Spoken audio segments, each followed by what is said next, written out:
자, 여러분 안녕하세요. 자, 복지와 테크놀로지 풀립러닝 교육 분야 시간입니다. 오늘은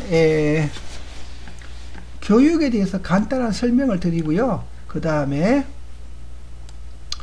교육의 방향 이 정도만 말씀드리도록 하겠습니다. 먼저 그래서 보시면 이렇게 오늘은 복지와 테크놀로지 이 교육 분야 시간이고요.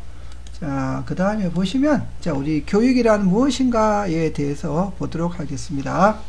자, 교육이란 정의는 참 넓습니다. 많지요. 그래서 수많은 정의가 있습니다. 어떤 사람은 속에 있는 사람의 능력을 개발하는 것이다. 아니면 속에 있는 것을 끄집어내는 것이다. 뭐 등등 여러 가지 정의가 있죠. 근데 뭐 일반적인 정의는요. 여기 보시다시피 사람을 가르치고 개발시켜 교육시키는 것, 이것이 일반적인 정의입니다. 그런데 이제 이 정의에서 보면은요, 복지와 테크놀로지와 관련시켜서 보면, 우리가 그 사람을 가르쳐서 능력을 개발시키고 변화시키기 위해서는 우리가 옛날 고전 방식으로 말로만 하는 것은 효과가 별로 없겠죠. 그래서 이제 기술을 사용해서 하면 훨씬 좋겠죠. 그래서 그런 의미에서 우리가 복지 기술이 교육에 공헌하는 바가 많을 것이라고 생각이 됩니다. 보시면은요. 자, 그래서 이제 본격적으로 교육학의 학문 구조를 보겠습니다. 이 학문 구조를 보면요. 학문적 속성, 교과 교육, 학교 제도 이 세 가지가 있어요. 자, 보시면 학문적 속성도 여러분 PPT에 보시다시피 두 가지 종류로 나눠지죠. 학교 현장 영역, 기초 영역 이 두 가지로 나눠집니다. 학교 현장 영역은 교육행정학, 교육과정학 등등이 있고요. 기초 영역은 교육사회, 교육철학, 교육심리, 교육사회 등등이 있을 수 있고요.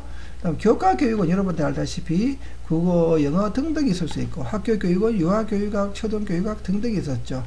그래서 이 많은 분야들에서 우리가 복지기술이 이제 활용될 수가 있다는 것입니다. 자, 그래서 이제 교육을 때 분류를 하면은요, 대상에 따라서 어떤 사람이 교육받냐에 따라서 일반교육, 특수교육요. 그 다음에 생애 주기에 따라서 영유아, 학령기, 성인, 노인, 사람이 이렇게 나이 들어가는 순서죠.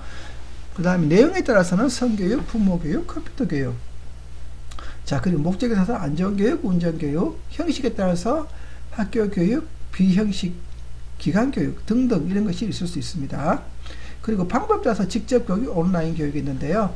우리 복지기술에서는 당연히 이 방법에 따른 분류에서 많이 기여를 하게 되겠죠. 자, 그래서 우리 교육 방법의 변화를 보도록 하겠습니다. 제가 이 복지기술이 이제 교육 방법에 많은 변화를 줄 수가 있다라고 제가 말씀을 드렸죠. 예, 그래서 이제 세상을 이렇게 하는 부분이 있는데, 이거는 여러분하고 강의실에서 만나서 이 동영상 보기로 하고요. 네, 그 다음 PPT 보겠습니다. 그 다음 보면 이제 교육 방법의 변천을 이렇게 한번 보겠습니다. 자, 교육 방법의 변천을 보면요. e-러닝, u-러닝, 스마트 러닝 이렇게 갈라져 있습니다. 자, 하나씩 설명해 볼게요. 그래서 보시면은요. 자, 먼저, 자, 플립 러닝을 볼게요. 자, 플립 러닝을 보면은요. 이 플립 러닝이라는 거는 뭔가 하면, 먼저 예습을 하고 와서요. 그 다음 이제 선생님과 뭐 토론을 하거나 어떤 과제를 하는 형식이 플립 러닝입니다. 예, 그래서 보시면요. 제가 읽어볼게요. 플립 러닝은 화해 목표를 스스로 학습하고요. 그러니까 예습을 한다고 그랬죠. 그래서 예습할 자료는 선생님이 미리 제시하고 학생이 공부해 오는 거고요. 그래서 이제 상위 목표, 그러니까 우리가 배워야 할 상위 목표를 교사와 동료와 함께 달성함으로써 교육에서 상위 목표를 달성할 수 있게 만든다. 이것이 플립 러닝입니다. 근데 플립 러닝은요, 기존의 관점하고 다른 것은 강의 중심이 된다면 말 그대로 선생님의 일반적인 설명만 듣고, 그리고 그 설명을 가지고 듣다 보면 이제 주입식 교육이 되겠죠. 그래서 그 주입식 내용을 달달달달달 외워가지고 시험을 치는 그런 방식이 되겠습니다. 그래서 그런 방식은 엄밀하게 말하면 이것은 좀 뭔가 학생 참여가 적어지고요. 그 다음에 자기 주도적으로 하기가 어렵겠죠. 그래서 자기 주도적으로도 하고요. 학생이 어떤 아이디어 내서 수업 내용에 대해서 의견도 제시하고요. 이와 같이 자유롭게 자기 자신을 드러내는 학습으로는 일방적인 강의 방식이 당연히 불편하겠죠.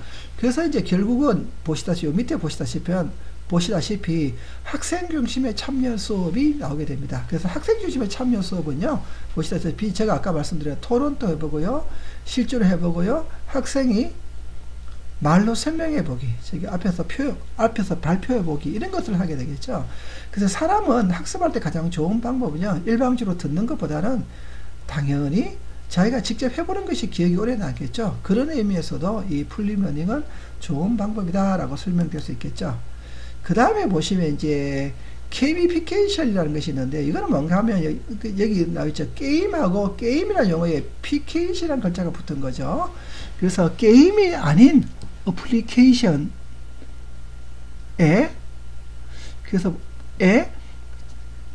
그러니까 게임이 아닌 어플리케이션을 사용하는 건데요. 보시면 웹사이트, 모바일 사이트 등입니다.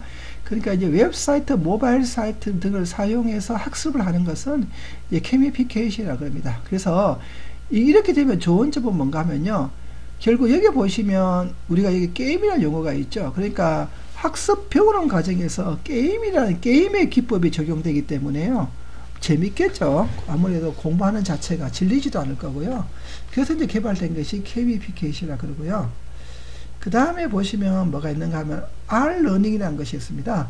자, R러닝은, R은 로봇인데요. 그래서 말 그대로 로봇이 가르쳐 주는 것이죠.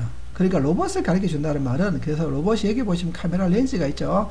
이 카메라 렌즈를 통해서 가르치는 사람의 상황을 파악합니다. 예를 들면 뭐 감정 상태라든가 무엇을 하고 있는가, 여기 나와 있죠. 감정 상태도 파악하고요.